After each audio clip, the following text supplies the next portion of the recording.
కష్టపడి ఎప్పుడైనా పెద్ద వినాయకుడిని చూసారా?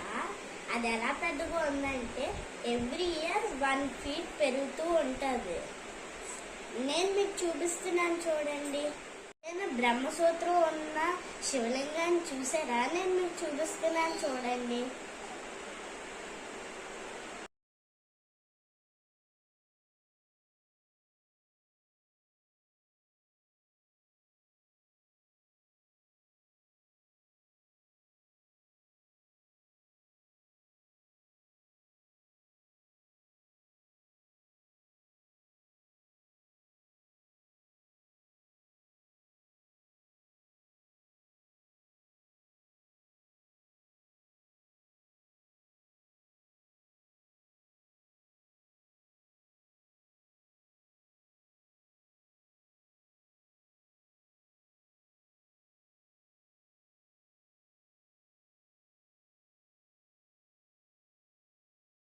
వీడియో మీకు నచ్చినట్టుంటే ప్లీజ్ లైక్ అండ్ సబ్స్క్రైబ్.